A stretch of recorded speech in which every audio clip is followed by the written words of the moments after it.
জাতীয় নির্বাচনে জামায়াতের সঙ্গে জোটে যাবে না ইসলামপন্থী ৮টি দল। দুপুরে রাজধানীর পুরানা পল্টনে আয়োজিত এক সংবাদ সম্মেলনে একথা জানানো হয়।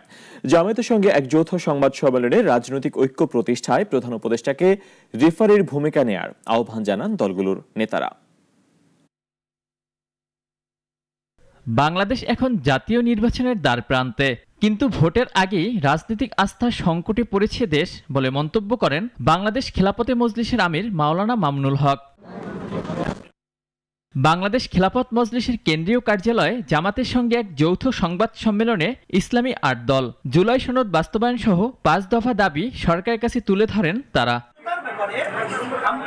এ সময় ইসলামী আন্দোলন বাংলাদেশের আমির ও চরমোনাই পীর মুফতি সৈয়দ মোহাম্মদ রেজাউল করিম বলেন, জুলাই সনদ বাস্তবায়ন ছাড়া জনগণের স্বপ্ন পূরণ হবে না। খেলাফত মজলিসের আমির মাওলানা মামুনুল হক নির্বাচনের আগে গণভোটের দাবি করেন। বিশেষ করে সর্বশেষ এখন জাতির যে সবচেয়ে গুরুত্বপূর্ণ এজেন্ডা, দেশের মানুষের যে অভিপ্রায় এবং ইচ্ছা, সেটা হলো যে জুলাই বিপ্লবের প্রেক্ষিতে যেই জুলাই সনদ প্রণীত হয়েছে ঐক্যমত্যের ভিত্তিতে, সেই জুলাই সনদের আইনি ভিত্তি প্রদান, এটা আমাদের দীর্ঘদিনের প্রত্যাশা, জাতির প্রত্যাশা।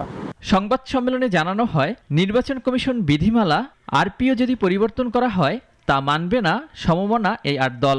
একটি দল বাদে সমমনা ৮ দলগুলো এরই মধ্যে বিভিন্ন বৈঠকে ঐক্যমতে পৌঁছেছে বলে মন্তব্য করেন জামায়াতে ইসলামীর নায়েবে আমির ডক্টর সৈয়দ আবদুল্লাহ মোহাম্মদ তাহের। আমরা কোথায় শুনবো? কারণ হচ্ছে জুলাই সনদ যদি বাস্তবায়ন না হয় তাহলে গণভোট পরে হয়েও তো কোনো লাভ নাই, আগে হয়েও কোনো লাভ নাই। ইসলামী ৮টি দল মনে করে রাজনৈতিক আলোচনার মাধ্যমেই সমাধান সম্ভব, আর জুলাই সনদের আইনি ভিত্তি নিশ্চিত হলে নির্বাচনী পরিবেশ হবে বিশ্বাসযোগ্য। সংবাদ সম্মেলনে ৫ দফা দাবি আগামী বৃহস্পতিবারের মধ্যে মেনে না নিলে নতুন কর্মসূচি ঘোষণার হুঁশিয়ারি দিয়েছেন জামায়াত ইসলামী সহ সমমনা ৮টি দল। অলিউল রনি, নাগরিক, ঢাকা।